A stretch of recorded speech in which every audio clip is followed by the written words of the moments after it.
people who stayed at my place were Peter and Shravan. So, and Shravan eventually he went to Vietnam and he started something called Shanti House over there on similar lines because he really liked what we were doing.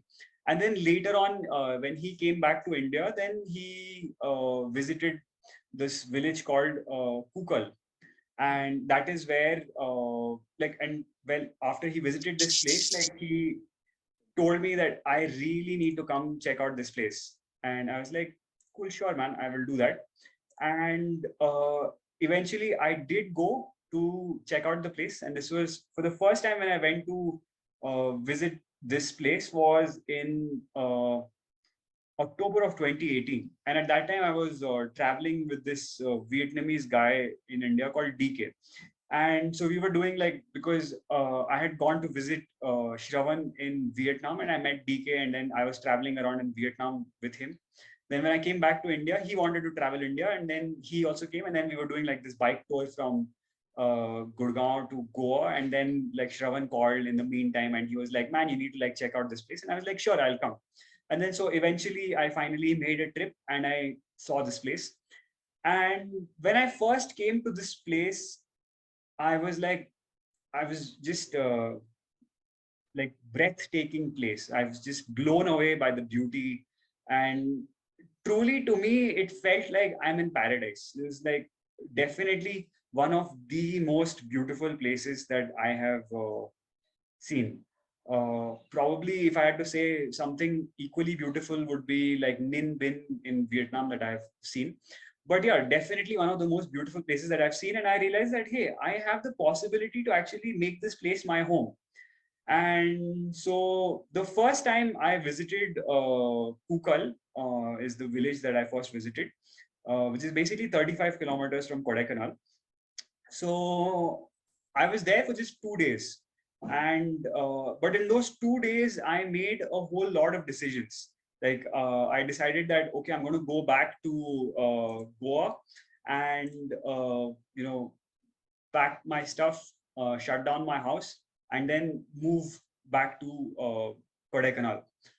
Now, again, the universe has been organizing all of these things in my life. And for me personally, I would say that this is sort of like the overarching theme of my life, that I don't really feel like I have been doing things. I don't really see myself so much in the driver position where I am like analyzing things and I'm like thinking about, okay, this is what I want, like that and like that. And then I will, like, this is the path. Not really. It's more like my trajectory has been that uh, life has been happening, it has been unfolding, and the universe just brings in the right people at the right time, and it just puts me exactly where I need to be.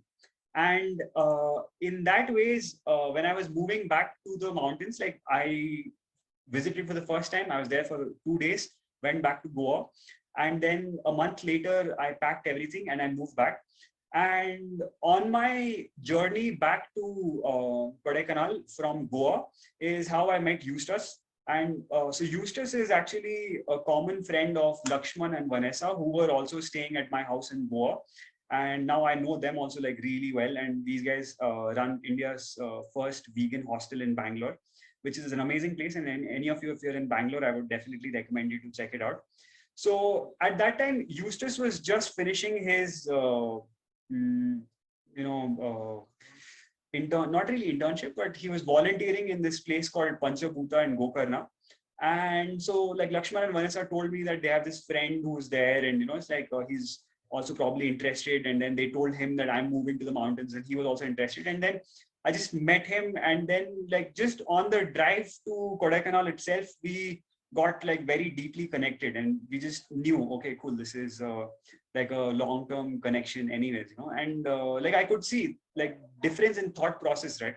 Like for example, with respect to Eustace, one of the things that I noticed very early on is like as soon as we arrived and we reached the place, like the first thing that this guy is like thinking about is which trees to plant where. And this was such a beautiful thing that I observed, like because he's not even thinking that because with most other people, they always think about okay about myself, and like, will this work out in this ways or that ways, and there's like so many inhibitions and all of that stuff. But with Eustace, what I noticed is that he just has this like really deep love for like plants and trees. And like for him, it's like planting a thing is just for the expression of love towards that particular plant itself. And like there's just simply no idea in his head about like, okay, do I get to eat the fruits of this tree? He doesn't really even care about that stuff. He's just like, yeah, I just want to like plant more trees wherever I am. And this was like such a beautiful thing. So, and yeah, so I met him, and then he came along with me, and then got deeply connected. And when I also told Peter, who was actually staying at my place in Goa for like many months. So I told him also that, hey, I'm planning to move to the mountains and stuff. And I told him, then he also, like at that time he was in Germany, and then he booked his flight, and then he came over to India. And then I think by like within a couple of weeks, then Peter was also there with us. And so yeah, at that time, like the way it started was, first of all, there was just this one small village house. And for the sake of this conversation, like I'll say there's this guy, like a local guy called DJ, and we were basically staying at his place, right? And then we bought some land on the other side of the mountain. And yeah, we slowly built our own place. And yeah, uh, if you guys are not able to hear me, or there's any interruptions in between, I would like someone to let me know, but otherwise I'll just keep going on. Okay.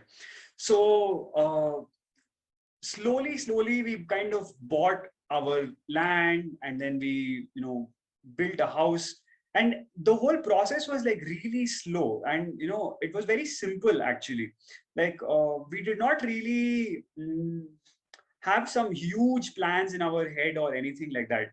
Rather, the idea was very simple, like for each one of us, that we just wanted to do what is most enjoyable for us.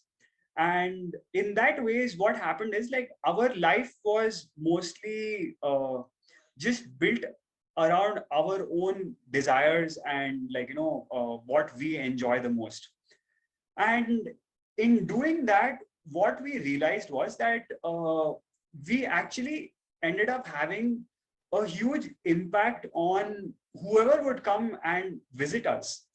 And what we realized is, actually, it seems like there are not really that many people who are just living life and doing the things that they are personally interested in doing.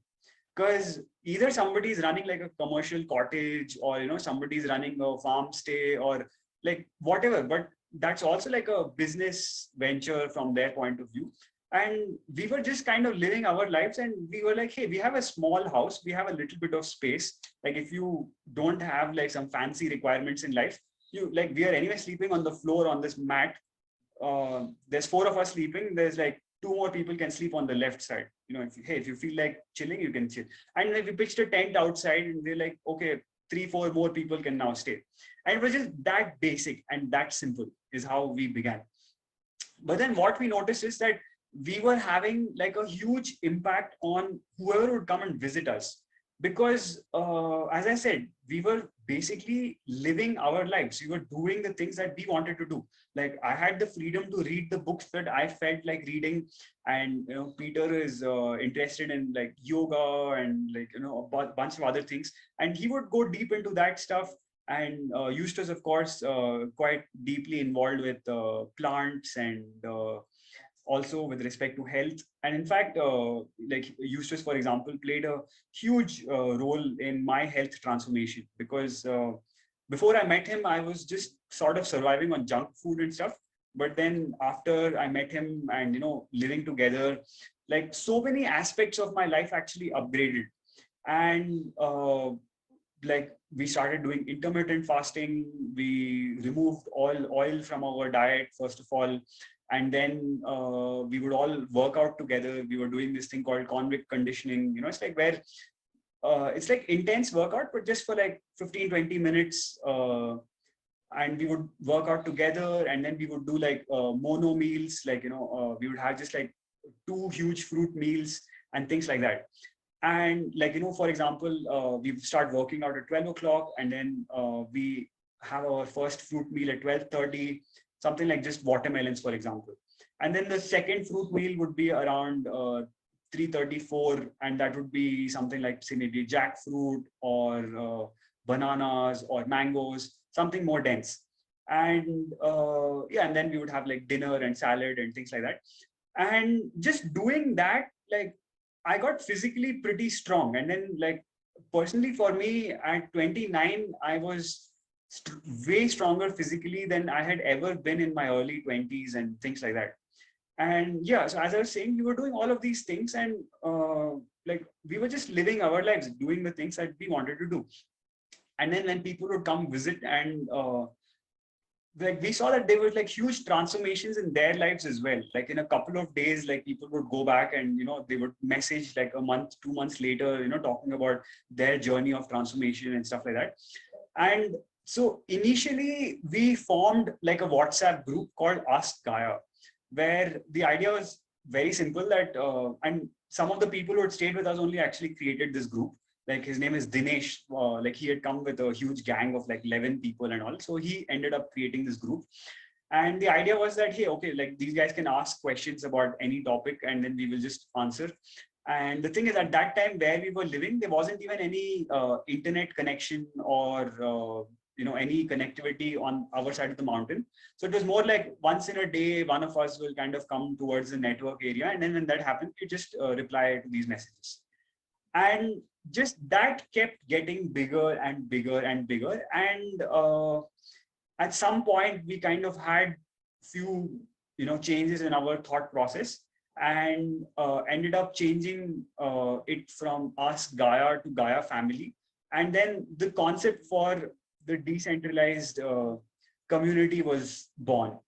Now, over here, I think I can kind of explain to you a bit about the thought process behind like a decentralized community, and like where some of this thinking actually came from.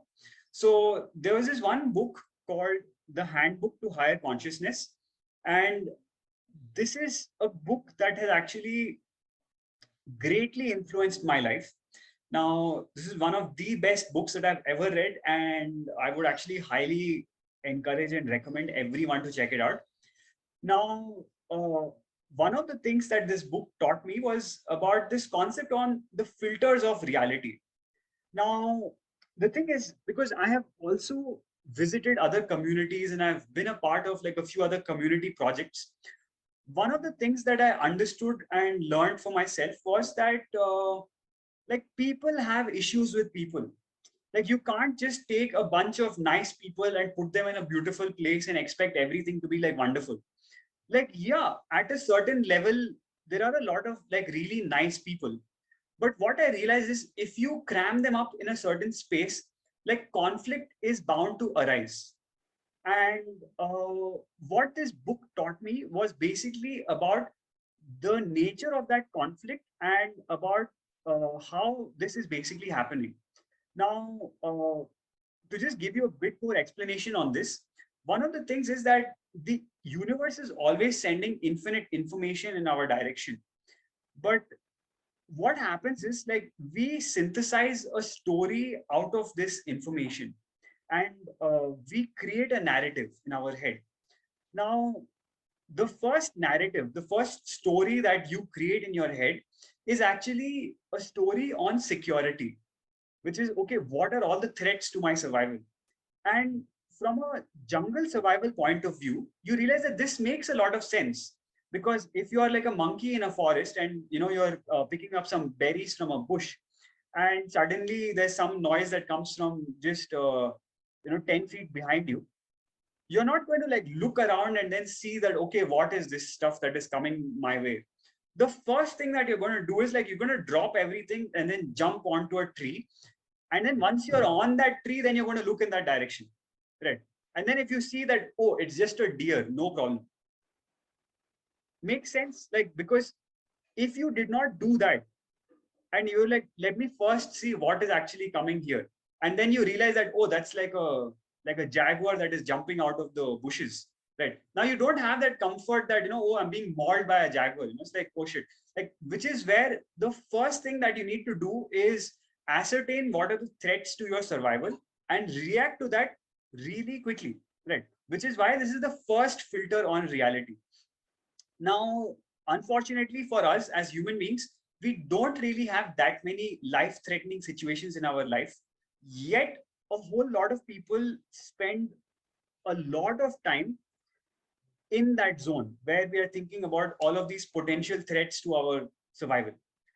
Now, the second center or second filter on reality is the sensation filter. Again, going back to the monkey example, what happens now is that, okay, you jumped up on this tree and then you realize that, oh, this noise from these bushes that was coming along is actually just a deer or something. It's like it's not really it's not a predator or something, right?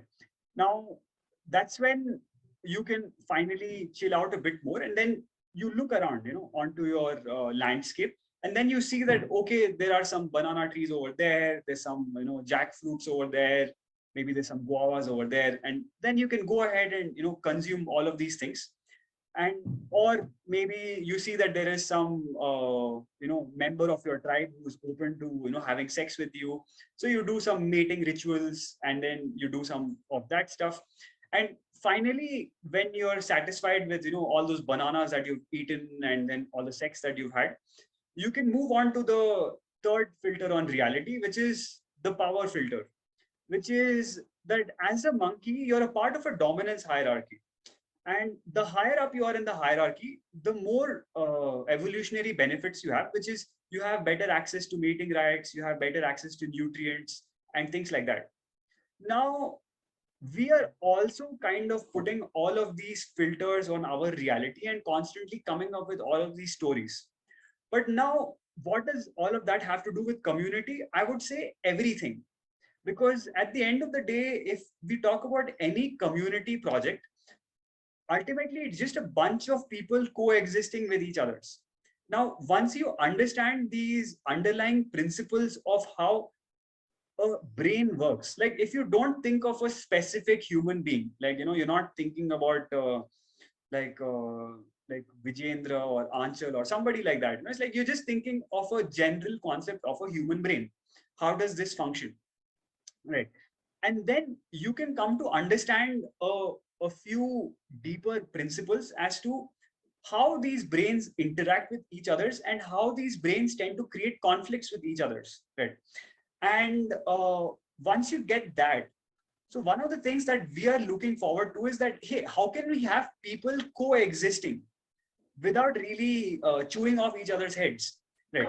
So, which is where the concept for decentralization came in, at least in my head, like, and it made a lot of sense in a sense that if we provide space to people and we provide the opportunity for people to kind of get to know each others over a period of time, and you can have the space to fall back onto, like you don't have to be crammed in with anyone else, you don't have to be forced to live with anyone else, like, and you have this platform where you can create these connections and get to know different people, right? And over time these connections can get deeper, and yeah, and you have the opportunity to, like, understand people, get to know them better. And that was the whole point of decentralizing, right? So as a decentralized community, for us, the primary thing is not really the assets, it's not really the land or the location or any of that stuff, right? Because that's also a factor which is very important when we are considering any community. Obviously you need space and you need resources, right? And that space and that resource probably also needs some amount of capital, right? So for us, the other benefit that we experience from decentralization is this huge benefit of uh, Okay, the name of the book is The Handbook to Higher Consciousness. I will probably, like, if you guys are there in one of those groups on which I've shared the link to this webinar, I will probably just share the book itself with all of you. Right. Now, as I was saying, so the first principle which was like really important in trying to understand is about how can we have people coexisting, right, peacefully. So the realization that I had is that that peaceful coexistence can only happen when people are able to move beyond the lower centers and move into the higher center. And but unfortunately, I would say 99% of the people are existing in like security, sensation, and power, right? And inevitably, conflict arises. And when you are able to move out of these three and you move into the fourth one, that is basically the center of compassion. And that essentially, in its root, what it really means is a very simple thing, which is this realization that when you have looked at your own head enough, like you've looked at your own thought processes enough, you realize that, okay, what I really am is consciousness experiencing reality through a filter called Vishnu. And when I meet somebody else, this somebody else is also in the very same predicament.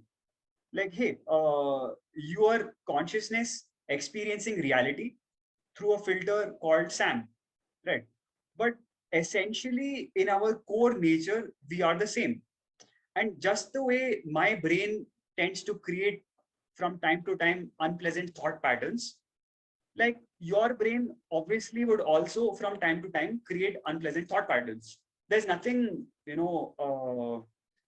outlandish about this thought process. It's actually very fundamental. And with this realization comes compassion, where compassion basically is a state where you don't really get so angry with other people and then you don't lose your shit. You just realize that, hey, I get it why you're doing what you're doing. Like, I would be doing the same thing if I was in your position. Like, I have this understanding. And with that comes a lot of peace and the ability to sort of coexist, right? But while this concept is very easy to talk about, on a very practical level for people to experience it, it is not necessarily that easy. Thus, the whole concept of decentralizing and space, where, hey, you take your space, you take your time. And also, what I've realized is that everyone kind of is on their own journey, and each journey will take you to whichever place it needs to take you to. And your storyline is going to unfold in your way because you are the protagonist of your story, right? And how do we have the bandwidth to, allow for all of these storylines to unfold and flourish and merge with each other's, intersect and then diverge, right? So which is why, decentralizing made a lot of sense to us. Now the next thing is also from a financial point of view, right? It makes a lot of sense because we were able to start at a very, very low price point. As I said, like when we first started, there was just like four of us, and we were just living in a small mud house, and probably it cost us like 1 lakh to build that mud house. And all the materials were just locally available, like, from the stones and, whatever over there. And probably few other expenditures would have been like a few more lakhs here and there for like different things, like maybe for solar panels and like this and that, and like a bunch of those things. So yeah, just like maybe in like 5-6 lakhs, we were able to like just start offering what we have to the world, right? And so you see, like it's possible to start operating at a much lower price point as compared to, like, if you're thinking that, oh, we need to like get 100 people together and like pool in like 50, 100 crores and then buy one huge project, and then it's like have one steering committee, and like we kind of avoided all of that stuff, which is more like, hey, because to us the assets are secondary, the connections are primary. Like, we're not really bothered what are the things which are coming, but it's more a question of how are they coming. Like, if you have a bicycle, but if you're able to share that bicycle with me in a loving way, I'm happy to receive that bicycle. But like if you have an Audi R8, but you don't want to give it, like how do I care about that Audi R8? It's none of my concern. It doesn't really exist in my reality, right? And in the same way, like, but if you have an Audi R8 and you're giving it to me lovingly, I would be happy to receive that as well. So if any of you has an Audi R8, I'm just kidding. Yeah, yeah, but yeah, the idea is like all of these things with respect to like land, bikes, real estate, cars, and all of that stuff. Like that is secondary. Like, but the thing is, it does improve our lives quite a lot. Which is, for example, if I have a house, Sam has a car and Sanju has a bike, and the three of us are like connected, and we can kind of share these things. Like, maybe I can use his car and he can stay at my place, and we can go on his bike and stuff like that. And also there are certain other things which we can benefit from, which is that, okay, now we want to buy some fruits, it's like we can buy it in bulk and then share some of that, like cost of transportation and just practical things in life. But in time, what we realize is that as we're sharing these things, like we're sharing our time, our energy, our yeah, like what happens is life becomes easier because you don't have to do everything by yourself. There is like a support network where there is somebody who's doing this, somebody else who's doing that, and that way you can focus more on what you really want to do in life, and somebody else who's doing something else, and and life becomes quite convenient that ways.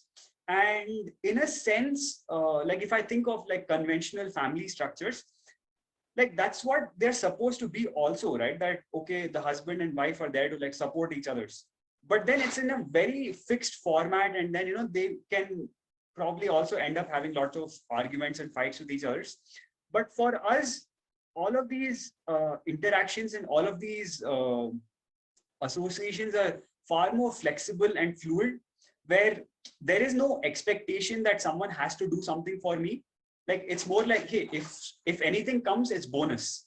But what we realize is that as we have more and more beautiful, loving connections in our life, there is so many more gifts that we start to receive in our life, and so yeah, that is some of the thought process that we had behind this idea of decentralizing. Now, coming to some of the practical lessons that we learned. So as I was saying, that one of the first four people who were there was like me, Eustace, Peter, and this guy DJ. So, well, Eustace obviously is from Lithuania and he doesn't really speak any Tamil, and I wouldn't really expect him to as well. And when he came, obviously, like, his focus was mostly just on trees and stuff.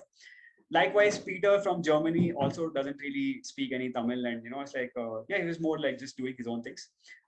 Unfortunately, I'm also like, with respect to a few things in life, don't really think too much about certain things, and I also don't speak any Tamil. Like even now, I've been here for like so many years, and shame on me, but either ways, I'm a shameless person as well.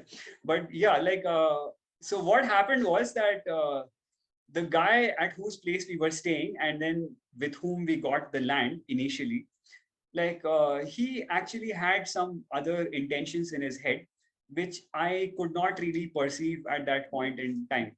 And I would say that I'm also a bit of a naive person, and well, thankfully now I have a lot more friends in my life who are there to kind of help me out and be like, you dumb fuck, you're making some stupid mistakes. So they stop me now, but at that point, I think we had to go through these mistakes to learn some of these lessons.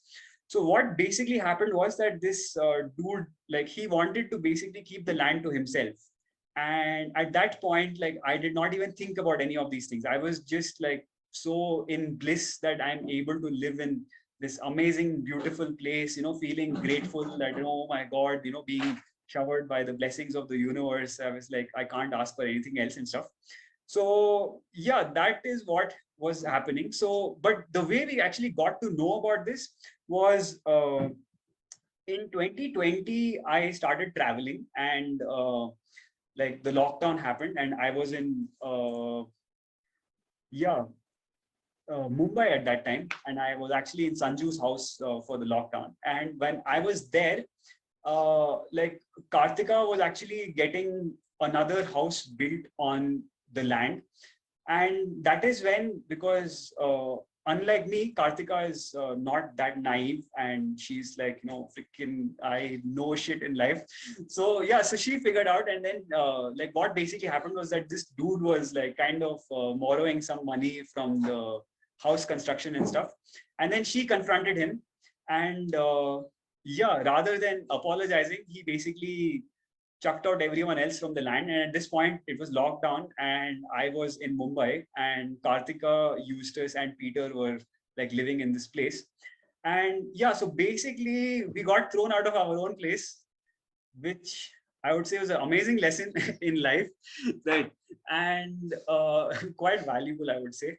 But yeah, so because of that, what happened is then, finally Kartika and Eustace, they got their land in another village called Palambatur, which is also like a huge journey. I mean, I will not go into some of that. Maybe if Kartika would like to share later, she can share her experience of like, that part. And well, through a turn of events, somehow after we got chucked out of our place, well, the house that we got chucked out of got burnt down. Well, I think karma has interesting ways to work things out. And yeah, what we also realized is that well, when some of these things happen, sometimes it's not really our space to be looking for justice as well. I think the universe kind of balances that stuff out. And truly, what I really feel from the bottom of my heart at this moment in time is that if your heart is clear and if your intentions are good, you don't really have anything to worry about. Like the universe will take care of you, like no matter what. Because for me, like the way I see this whole event is like, even though we got chucked out of our own place and the house got burnt down and all of that stuff, like only the highest good came out for me. Because like at that point when all of these things happened, it was quite difficult actually, like because obviously for me it was like very painful. And at that point what I was experiencing was that almost everything that I've been working towards for the last 2 years almost is like crumbling in front of my eyes. But what I realized a year later was actually nothing really crumbled. And in fact, we had like the biggest acceleration in our journey thanks to being thrown out and, having the house burnt down. And fast forward like, 2 years from then, now when I look at what we have like lands in different villages, and we have friends who are living in all of these different places, building their own infrastructure, creating their own ecosystem. And we truly became decentralized.